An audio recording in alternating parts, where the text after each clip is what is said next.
The mirror TV में आपका स्वागत है और मैं हूं आपके साथ मुनमुन रहमान। दोस्तों, हर व्यक्ति का ये सपना होता है कि उसका अपना खुद का घर हो। इस सपने को पूरा करने के लिए लोग जी जान से मेहनत करते हैं और कई हद तक इसे पूरा भी कर लेते हैं। लेकिन क्या होगा जब आपके सपनों के घर में आग लग जाए तो? खोरी गांव के लोगों की हालत भी कुछ ऐसी ही है। इन सबके बीच खोरी गांव से जुड़ी एक बड़ी खबर सामने आ रही है। खोरी गांव के लोगों के लिए सुप्रीम कोर्ट ने आवाज उठाई है। सुप्रीम कोर्ट ने खोरी गांव के लोगों के लिए चिंता जाहिर की है और तो और हरियाणा सरकार को फटकार भी लगाई है। सुप्रीम कोर्ट ने खोरी गांव के लोगों के लिए एक बड़ा आदेश दिया है और इसके साथ ही खोरी गांव के साथ अवैध फार्म हाउस पर भी सुप्रीम कोर्ट एक्शन लेने की तैयारी में है। खोरी गांव में घरों के साथ साथ फार्म हाउस पर भी बुलडोजर चल सकता है। दोस्तों, पूरी खबर जानने के लिए वीडियो को आखिर तक देखिए।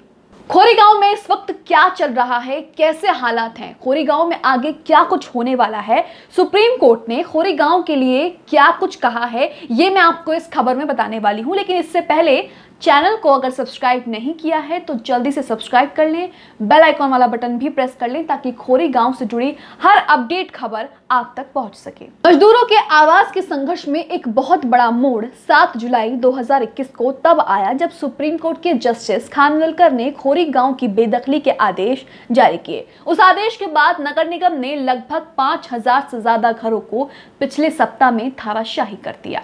1 लाख की आबादी वाला क्षेत्र जहां पर 10,000 से ज्यादा परिवार इन नन्हे आशियाने में सर ढके बैठे हैं, आज खुले आसमान के नीचे बरसती हुई बारिश में और कड़कड़ाती धूप में इस वैश्विक बीमारी के दौरान अपनी जिंदगी की जंग लड़ रहे हैं। सुप्रीम कोर्ट ने फरीदाबाद नगर निगम को खोरी गांव ही नहीं बल्कि अरावली वन क्षेत्र में बसे सभी अवैध फार्म हाउस और व्यावसायिक प्रतिष्ठानों को भी हटाने का आदेश दे दिया है।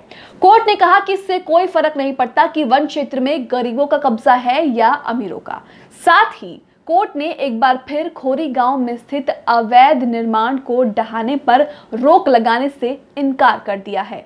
कोर्ट ने फरीदाबाद नगर निगम को यह कार्रवाई 4 हफ्ते में पूरी करने के लिए कहा है। आपको बता दूं कि सुप्रीम कोर्ट के फैसले के बाद अरावली में बने 100 से ज्यादा फार्म हाउसों पर तोड़फोड़ की कार्रवाई होगी। यानी कि खोरी गांव में अब घरों के साथ साथ व्यावसायिक प्रतिष्ठानों और फार्म हाउस पर भी बुलडोजर चलेगा। यूएन में खोरी गांव का मुद्दा गूंजने के बाद भारत देश में भी इसका असर देखने को मिल रहा है। दरअसल सुप्रीम कोर्ट ने खोरी गांव के लोगों के हालात देखते हुए हरियाणा सरकार को फटकार लगाई है। सुप्रीम कोर्ट ने हरियाणा सरकार से खोरी गांव के विस्थापित लोगों के पुनर्वास की संशोधित योजना को लेकर अधिसूचना यानी कि एक नोटिफिकेशन जारी करने को कहा है। सुप्रीम कोर्ट ने इसके लिए हरियाणा सरकार को 31 जुलाई तक अधिसूचित करने का समय दिया है। आसान शब्दों में समझा जाए तो सुप्रीम कोर्ट ने हरियाणा सरकार से खोरी गांव से हटाए गए लोगों के पुनर्वास यानी कि फिर से कहीं और बसाने के लिए संशोधित की गई पुनर्वास योजना को लेकर नोटिफिकेशन जारी करने को कहा है। यानी कि सुप्रीम कोर्ट ने खोरी गांव के लोगों का दर्द समझते हुए सरकार से उनके पुनर्वास की योजना का नोटिफिकेशन जारी करने को कहा है। इसके अलावा कोर्ट ने याचिकाकर्ता को यह छूट दी है कि पुनर्वास योजना को लेकर अगर उनको कमी हो तो वो इसे समुचित आधार और तर्कों के साथ कोर्ट में चुनौती दे सकते हैं। सुप्रीम कोर्ट अब इस मामले की अगली सुनवाई 2 अगस्त को करेगा। इससे पहले सुप्रीम कोर्ट ने खोरी गांव को 6 हफ्ते के अंदर खाली कराने का आदेश दिया है।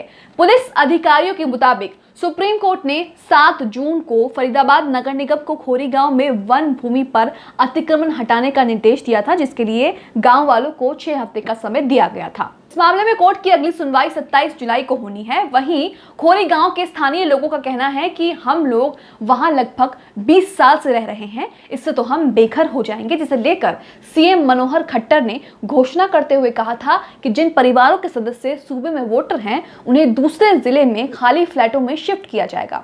इससे पहले संयुक्त राष्ट्र मानवाधिकार विशेषज्ञों ने भी भारतीय अधिकारियों से आगाह किया था कि उसे मानसून के मौसम के दौरान 1 लाख लोगों के बेदखली को रोकना चाहिए।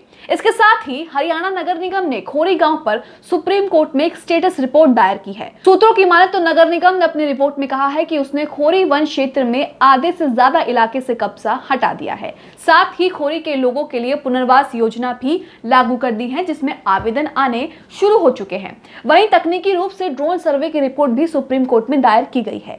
लेकिन सच्चाई ये है कि अभी तक नगर निगम ने धीमी गति से तोड़फोड़ करते हुए 50 एकड़ जमीन से ही कब्जा हटाया है। बाकी के 100 एकड़ जमीन पर कब्जा अभी भी बाकी है।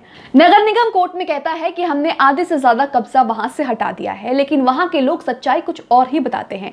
वहां के लोग हमें बार बार यही बताते हैं कि नगर निगम वाले आते हैं और सामने के जो 2-4 मकान हैं उन्हीं पर बार बार बुलडोजर चला करके वापस चले जाते हैं। और अब नगर निगम सुप्रीम कोर्ट में ये स्टेटस रिपोर्ट में कह रहा है कि उसने आधे से ज्यादा कब्जे को हटा दिया है, बल्कि सच्चाई कुछ और ही है। तो दोस्तों, ये थी खोरी गांव से जुड़ी कुछ जरूरी अपडेट। अगर आपको मेरी ये खबर अच्छी लगी तो इसे शेयर करें, लाइक करें, चैनल को सब्सक्राइब करें। मिलते हैं आपसे अगली खबर में, तब तक के लिए जय हिंद।